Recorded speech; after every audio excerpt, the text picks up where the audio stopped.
Well, Kathy, welcome to Manex, to this cozy studio. I am delighted to be here. I love your offices. I've had a wonderful time speaking with you and your CEO. Thank you. So thank you. Okay, because you mentioned data and also because you have this company in your portfolio, Palantir. Yes. Can you please explain to us why you like the company? Yes. As NVIDIA exploded, we concluded, in order for the company to become the largest stock in the market, that it was going to had to have a profound impact on most companies. Otherwise, it was too highly valued. So we've been spending more time looking for those companies.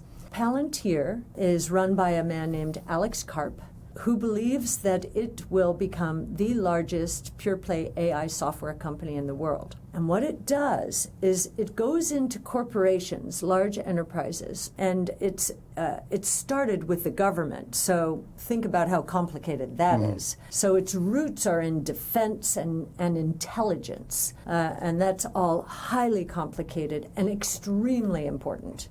It took its learnings from the government, and it's still getting more and more involved in the government, and said, we can do this for corporations. What it does is it lays its software on top of whatever software is already in an enterprise. So there's no rip and replace. There's no big decision. So these ERP systems that have been there for 30, 40 years, they're not going to be ripped out. But what will happen is Palantir will become the operating system. Anything that takes place above its layer is going to be its software. And I think that's very smart. In Florida, for example, one of the earliest customers is Tampa General. Tampa General is across the bridge from where we are in St. Petersburg. Last week, I had a dinner, or I was at a small dinner, with the CEO.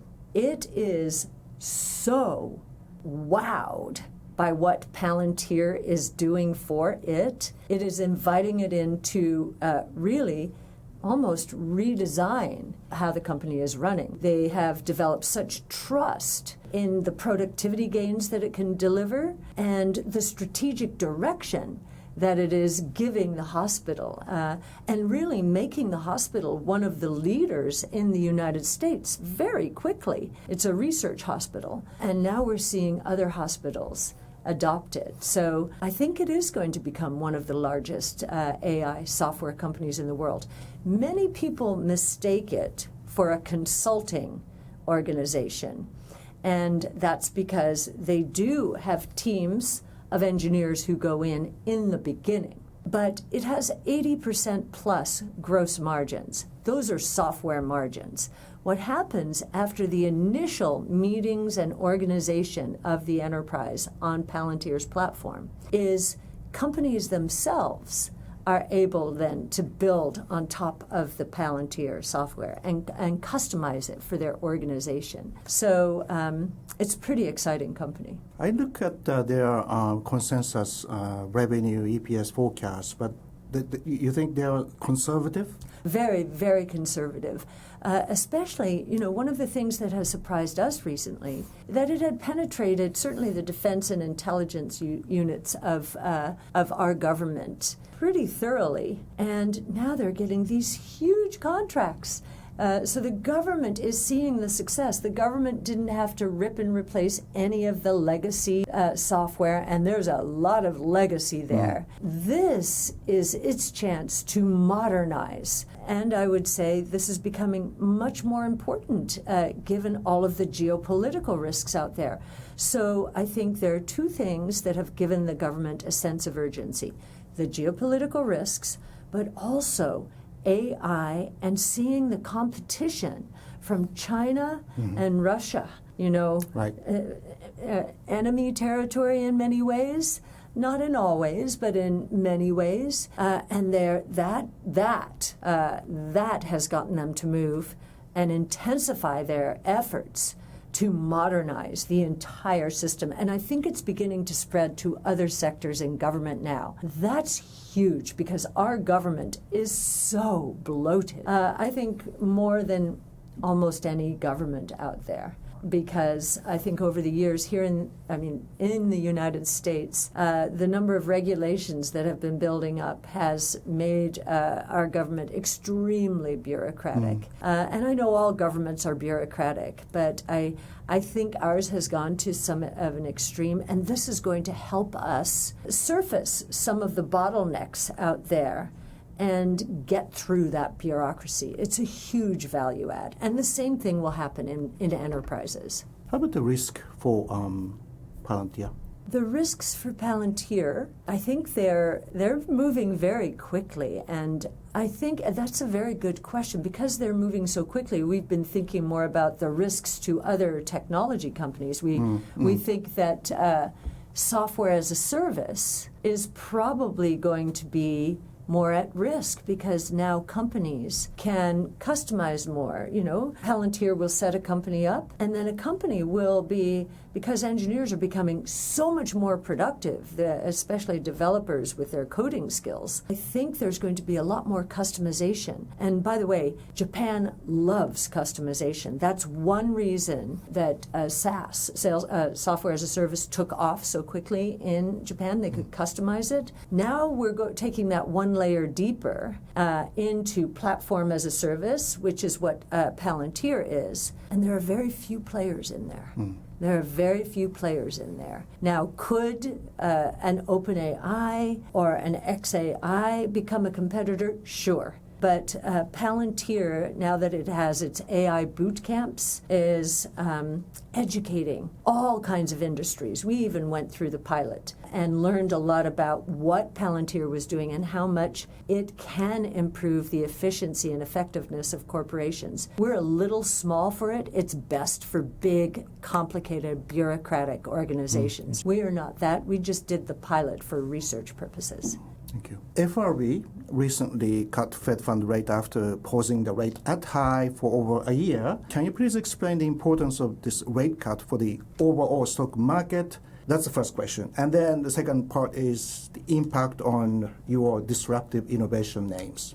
Sure. We have been waiting for this for a long time, and we have been very surprised that the Fed has not been responding to what the 12 Federal Reserve districts, they all have their own economists, and all of their economists have been saying something is not right. The manufacturing sector is suffering.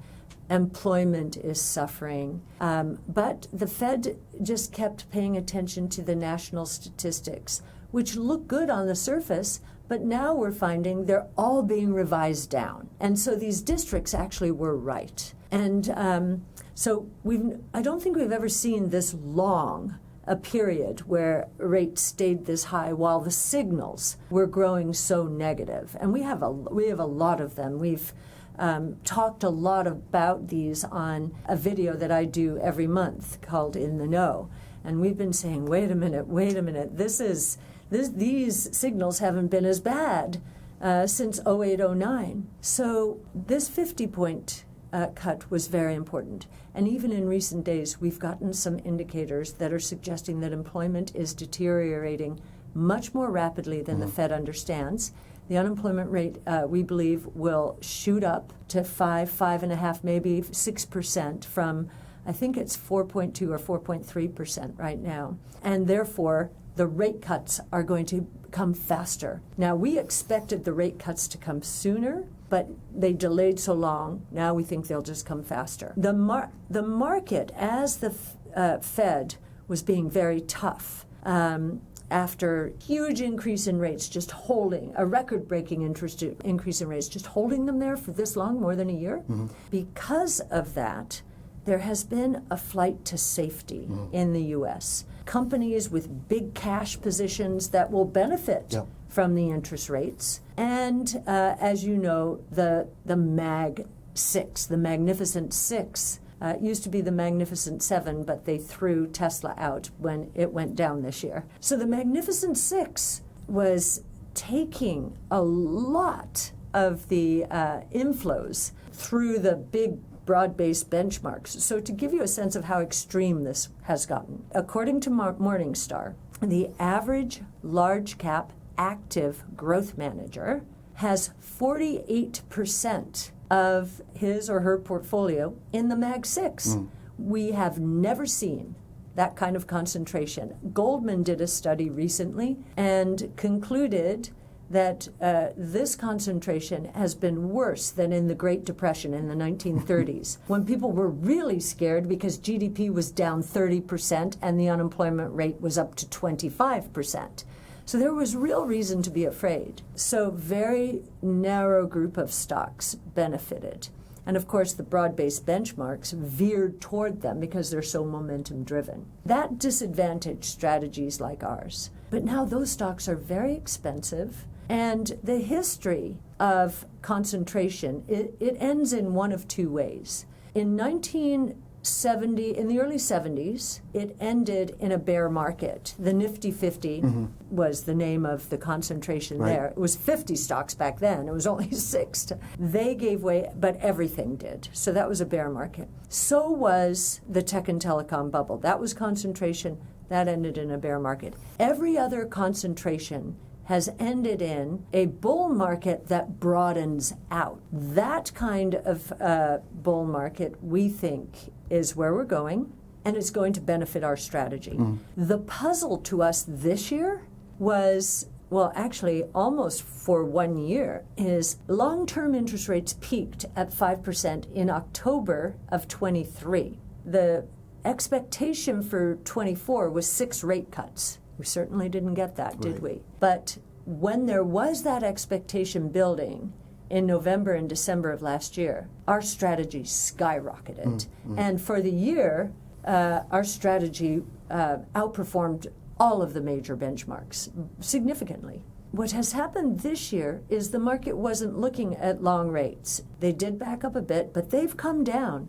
Market didn't pay attention this time. Long rates usually are pointing to the direction for short rates. So we thought that the market would start rallying and our strategy would start outperforming. Not until the market saw the 50 basis point cut did our strategies start to outperform. But they are outperforming. It's a short period of time. We do have election year uncertainty, but they are outperforming. And if I can, Hutch, just give you a sense of perspective of what we have been through. You know, our brand became very well known during 2020, during COVID, when our strategy skyrocketed, right? They have had a difficult time, very volatile since then. But if you put this into even more perspective, the COVID was a very unusual, hopefully we'll never see it again, boom bust. If you take that out and you look at our strategy, it has been basing since 2018 in a range. This range that we've been in for the last 2.5 years, we were in from 2018 through early 20. So you look at that 6 years, and a famous saying in the trading and technician world is the longer the break, the longer the base, the bigger the breakout. We think that this interest rate cut and the speed at which it will develop as the unemployment rate goes up is going to favor our strategies and will help the market generally, but in a way that makes the market stronger. A broader based market is a much stronger market. Technicians get very concerned when a market narrows to just 6 stocks. We think, and the market is acting, like this interest rate cut will extend the bull market, and the bull market will broaden out. Ours is the longest duration strategy out there, and therefore it has been the biggest laggard. We have a lot of time to make up, and I'm excited. I'm excited for the next few years for our strategy. How many rate hikes do you expect over the next few years? Rate cuts? Rate cuts. Yes. Oh, rate cuts. Well, I think one of the surprises that we will see is much like on the way up when they went 75 basis points per, we're going to see some of those in the next few years. Much faster pace than market anticipating. Yes, much like it was on the way up. So we believe the rubber band has been stretching here, and that the next few years we'll see bigger rate cuts and more rate cuts than the market is now expecting. If you look at one of the charts that we provide on our monthly webinar, it's the ratio of the metals index to the gold price. And if you look at that, what that measures is the purchasing power of gold. If you look at metals relative to gold, those have collapsed. The purchasing power of gold in terms of metals has gone up. Metals prices have collapsed relative to gold to a level lower than we saw in 08-09. And so that tells us the global economy is very weak and that monetary easing is not just going to happen in the U.S., but around the world. In fact, the rest of the world led the United States in easing. True. Yes, Japan is an exception, right, of course, but we think that's healthy as well. 0% interest rates, and we learned this in our experience in 2017, as we were coming off 0% interest rates, and interest rates started moving up. I think they got up to roughly where they are right now. What we were saying back then is, this is very healthy. The monetary authorities, so the Fed in our case, at that time, believed that the economy was going to be fine, and they didn't need to keep interest rates at zero anymore. And they believed in the case, and they believe in the case of Japan, that your deflation is over. You're no longer going to be plagued. So they're letting this happen. I think that's bullish. I do think that's bullish for the Japanese market. Believe it or not, many people think that our strategies are inversely correlated to interest rates. When interest rates go up, our strategies go down. That is not true. In 2017, when interest rates went up because the Fed was confident that we didn't need 0% interest rates anymore, our strategy was up more than 80% in the U.S. In yen terms, I'm not quite sure what it was up, but I think it was up 87% in dollar terms. And that's because we were moving into a healthy, broader-based bull market. Can you please share our audience some of the strategies that they can invest in Japan? Sure. They are with our partner, Nikko Asset Management. There are fintech portfolio, our mobility as a service portfolio, our space portfolio, and our digital transformation portfolio. So fintech was our first fund launched in Japan. And the interesting story there is our partners, Nikko, gave us that idea in 2016. Actually, they gave us that idea in 2015, and we launched with them in 2016. And of course, Asia was much closer to what was happening with digital wallets. WeChat Pay was the first one, I think, or Alipay, one of them. And so that was great for us because we launched one of the first fintech strategies in the U.S. And it's been very, very successful. Some of the big names in there are Coinbase, which is picks and shovels for the digital asset age, or the crypto age, some people call it. Robinhood is coming at the whole digital wallet opportunity, as is Coinbase, from a different angle. Coinbase starting with crypto and moving into other assets, we think longer term. They've already started with some interest rate products. Robinhood starting from the equity side and moving into crypto. Square or Block using primarily Bitcoin as its way to get into the rest of the world and serve merchants and consumers in two-sided marketplaces. So those are some examples. Mobility as a service we've already talked about a lot because it's all around the autonomous opportunity, autonomous mobility, which is not just electric vehicles, but it's autonomous trucks, it's drones, it's eVTOLs, so electric vehicle takeoff and landing for people. So it's a very nice theme, which is ready for prime time. And then we have space, and of course, SpaceX has created this revolution, mostly because Elon wants to go to Mars. And so it has developed an ecosystem which involves the big defense companies for sure, but it's happening faster than if SpaceX were doing it alone. The partnership, there's a public-private partnership between NASA, which had a lot of trouble delivering success for years and years and years, and SpaceX. So very exciting there. And digital transformation is a strategy that accelerated because of COVID. The whole world has gone digital at a much faster pace. Companies are moving into the cloud faster.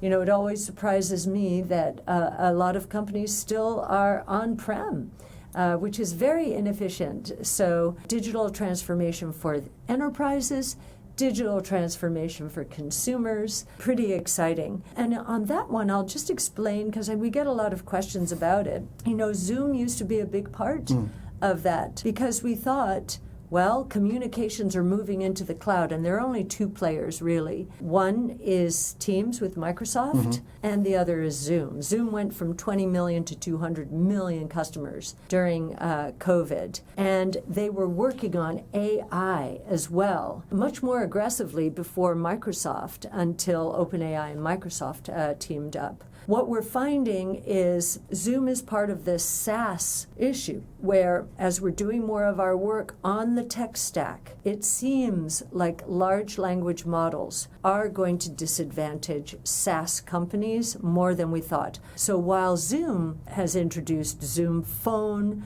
and Zoom Contact Center, Zoom Events, Zoom Translator, you know, a lot of really good services. And some of them are better than Microsoft's. Microsoft is just bundling, and with OpenAI, large language models, they're empowering companies to actually engineer some of the resources that Zoom is providing in-house. So We exited Zoom.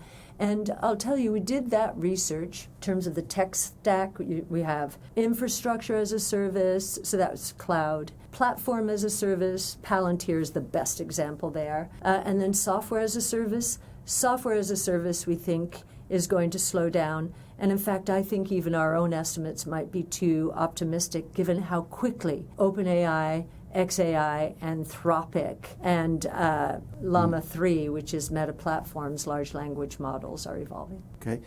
Lastly, you know, in Japan, we started this new NISA program, which is like a Roth IRA in the U.S. Yes. For the ordinary investors who is just starting to invest in the overseas stock market, mostly in the U.S. market index for the first time, how do you recommend them to invest in your, you know, innovative innovation theme? Yes, well, we do have the four strategies in partnership with Nico on Monex's platform, and thank you very much. We are excited to be a part of your platform and to be able to help you offer these innovative strategies. So I think if you're especially focused on the U.S., most of our holdings right now are U.S. We think that's going to change because these are our global portfolios. But in this flight to safety, you know, the U.S. seemed to be where the flight was. Because the cost of innovation is collapsing, AI training costs, for example, are dropping 75% per year. AI inference costs are dropping 85 to 90% per year.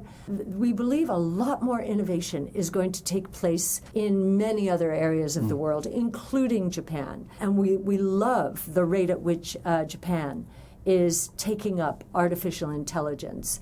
So that's a good leading indicator. So we're definitely looking at stocks in Japan and elsewhere in the world as innovation becomes more prolific throughout the world. How should one implement her money investing in these funds? Do you recommend to buy lump sum, or do you recommend to do the dollar cost average investment? I always recommend dollar cost averaging. I think that is very sensible. As I mentioned, we've been in a base for a long time, so dollar cost averaging is sensible.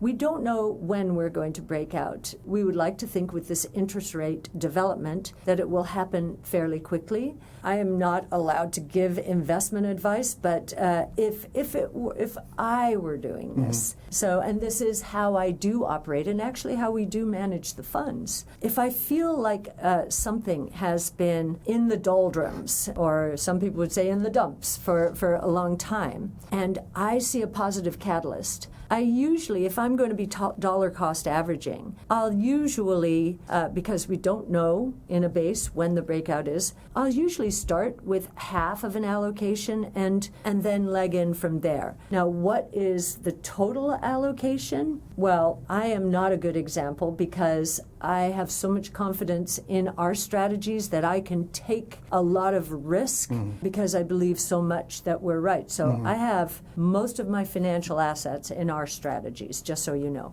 But I think what we do recommend generally, and we've shown illustrations, anywhere from 5% of equities to 15% of equities. We think a good allocation. One of the things that we do think is going to happen during the next 5 to 10 years is that the market's going to reward a broadening number of innovation stocks and strategies. And so we think that the bulk of the market's gains are going to be in innovation.